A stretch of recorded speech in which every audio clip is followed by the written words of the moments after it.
Warning! The following video may contain harsh language, crude humor, and may offend unintentionally, and is an affiliate of Scythering Productions. The opinions and comments expressed do not reflect those of the Scythering team. All credit and criticism shall be warranted to TWS Productions. Viewer discretion is advised.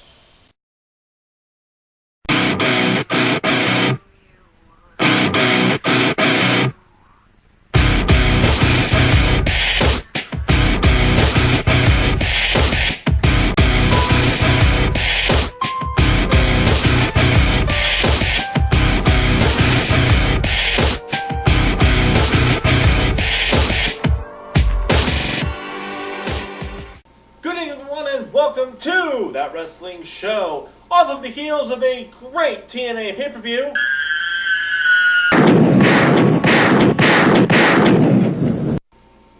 We bring you the news of the week.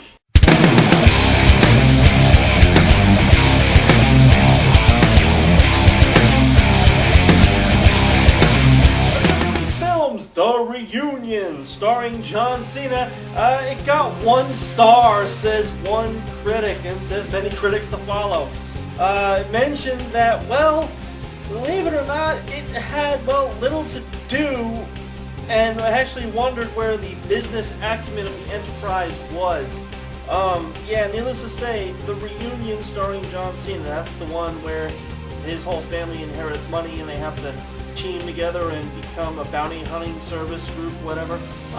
Yeah, WWE, this isn't an uncommon thing every time you release a movie that you get horrible reviews.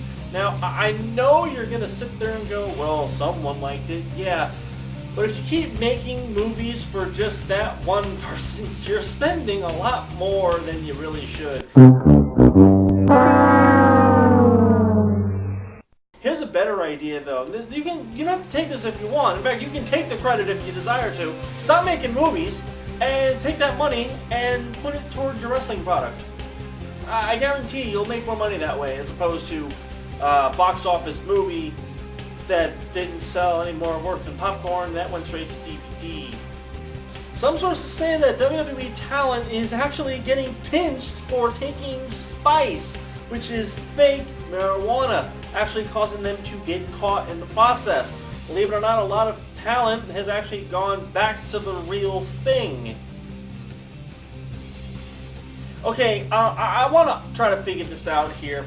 If they tell you not to do something and you find a way to do it without getting caught and you get caught, yeah, that's, guys, come on.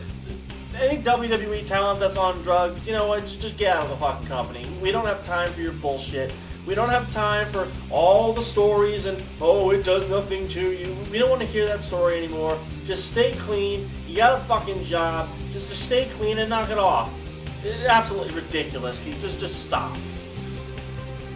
It's said that Vince McMahon has a love-hate relationship with the Divas. While he feels that the Divas should be on TV because it pulls in a certain kind of demographic, he also hates the in-ring product, hence why he's having Michael Cole voice over them.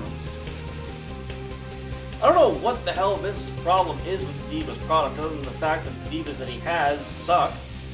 He's got maybe 3 wrestlers in the entire roster that can actually wrestle, and the rest of them are just tits and ass. Vince, does Trish Stratus or Lita or Ivory ring a bell, or Jazz or Gail Kim?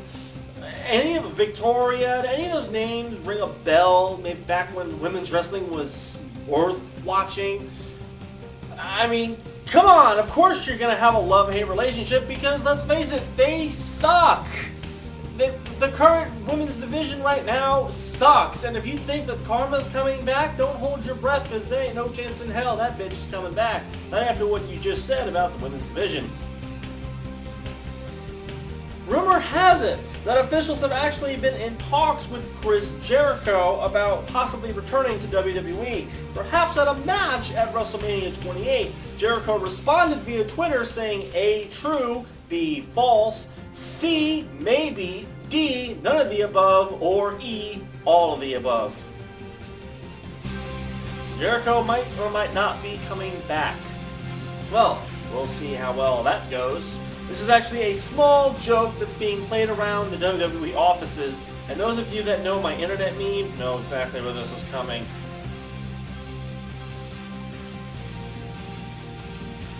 But the joke is that since the Royal Rumble is in St. Louis, Missouri, Randy Orton might be winning the Royal Rumble. It's a joke. They're joking at the fact that Randy Orton... No, here's how it works. Orton wins.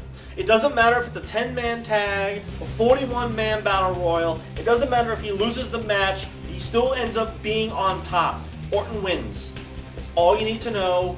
Orton wins. The sooner you guys get that through your head, the sooner you realize that, Orton wins. Just let it go. Just let it go.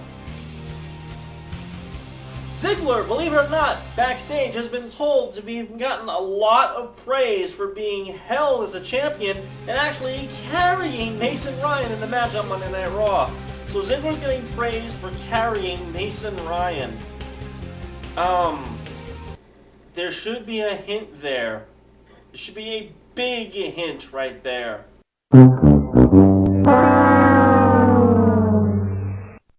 Here's something that just came off the presses not too long ago, but it is, those of you that didn't know, Vince McMahon is said to be very high on Cody Rhodes lately, as he's been quite down on second-generation stars in the past.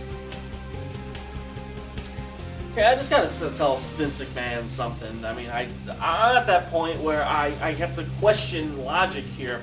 Vince McMahon questions second-generation talent, yet he says he's really high on Cody Rhodes. Now, Vince, I know you're getting older and you're a little slower, but Cody Rhodes is not a second-generation superstar. He's, well, I guess you could say he is a second-generation superstar. I mean, granted, he is the younger brother of Dustin Goldust, the guy you did nothing with, really. The best part is you have no faith in second-generation stars, yet you have a guy named The Rock, who's a third-generation star, headlining WrestleMania, and you have a guy named Randy Orton, who's a third-generation star, who has been kind of the forefront of SmackDown for the last year and a half. I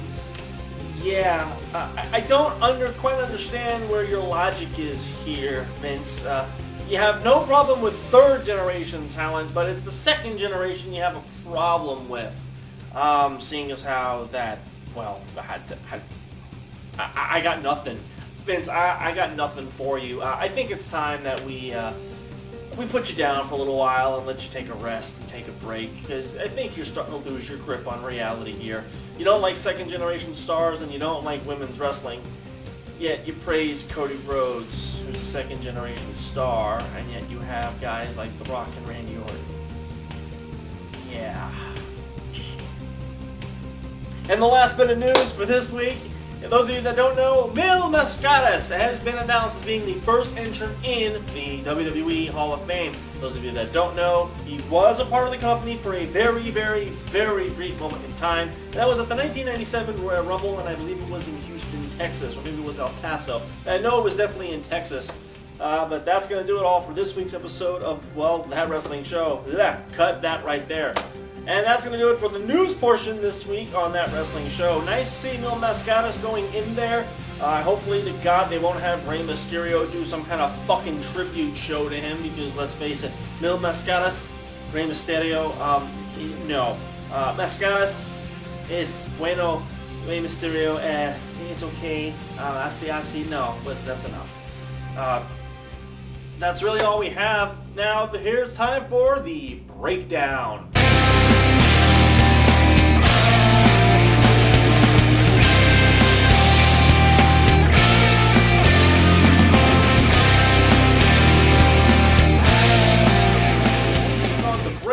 There's one particular story I touched up on last week, and that's about John Morrison possibly leaving.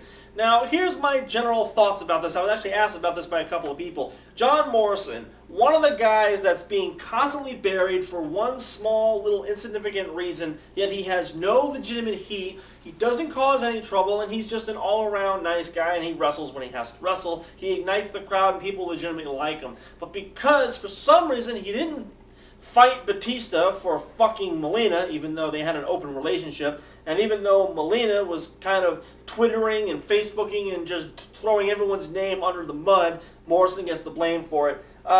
Yeah, here's the problem I have with that. It's kind of funny that it's okay for certain talent, namely John Cena, to go around making fun of people that are fat, committing Grand Theft Auto, saying this and saying that, yet you promote Be a Star. And here's the funny thing. Yet you have this promotion called Be a Star, yet your main attraction is kind of being somewhat of a bully. Yet you have John Morrison, who's on the fucking banner for being a star. He's done nothing wrong, and yet he's getting released because of something that his ex-girlfriend or soon-to-be girlfriend, or we don't know how that relationship's going right now, you want to get rid of him. That's kind of a problem I see going on with WWE right now. It's a problem that's been going on for a long time. And not just a long time, it's getting to that point to where there's no one left to really watch or care about. I'm not saying that your route is to go to TNA, because let's face it, we saw the results of what happened there. But this is kind of the problem. John Morrison, he's a man's wrestler. He's a fan's wrestler. He's a wrestler's wrestler. Everyone likes to watch John Morrison. Whether he's winning or losing, he's still great to watch. He's eye-catching. He's got charisma. He's not the best on the mic, but he's got that flair, that natural sense. He can flip, he can kick, he can do all these moves, he can wrestle. I'm not going to say he's a modern-day Shawn Michaels, because let's face it, Shawn's way up here in the echelon, and Morrison's kind of here. I mean, to be honest, it's a general comparison, but not to say that he can't get there. And the funny thing is that as bad as Shawn Michaels used to be back in the heyday, Morrison's really not that bad compared to all the shit that everybody else is getting away with, yet because of Melina, he's getting, needless to say, buried because of it, which doesn't really seem all that fair. But then again, what do I know? I'm just a wrestling fan that knows what he wants to watch, and, well, let's face it, if WWE honestly gave a damn about their fans, perhaps they should realize that, maybe we should push other talent, and it's okay to have Cena here as the marquee guy, but let's have some other talent for a change, do something, for once. John Morrison leaving WWE, is it true, is it not true? We don't know 100%. There were a lot of rumors saying that, well, they haven't really used him that much, and when they do use him, they bury him, and he just never wins. It's because of the whole Melina thing, or because he snubbed Trish Stratus at WrestleMania 27, but then again, can you blame him? Snooki getting top billing, really? Someone that shouldn't belong in a wrestling ring. That's like if I got top billing over Triple H at WrestleMania. Just because I watch the product doesn't mean I am the product. If anything, I should be in a dark match in the fucking corner, wiping up blood or something. That's my place in the wrestling business. But all I can say is, that's my breakdown. John Morrison, if you leave, god damn, it sucks, but I hear New Japan's doing something with talent. Oh, that's a bad word, I'm sure, for WWE. But if you do stay, I hope it's for the right reasons. But that's going to do it all for this week's episode of That Wrestling Show. I thank everyone for joining us in the chat room. There will be a live chat room for Vengeance this Sunday. Yes, there will be a live chat room for Vengeance. Please come down to the chat room. I'll be there, BM will be there, and a whole bunch of other people will be there. We have a whole lot of fun in the chat room. You can go to that chat room at thatwrestlingshow.webs.com. It's all free. You don't have to worry about any kind of plugins. And if you have any issues, just email me or talk to me or Facebook me or anything of that nature, and I will help get you sorted out. I am DM from That Wrestling Show saying, until next time, I'll see you then.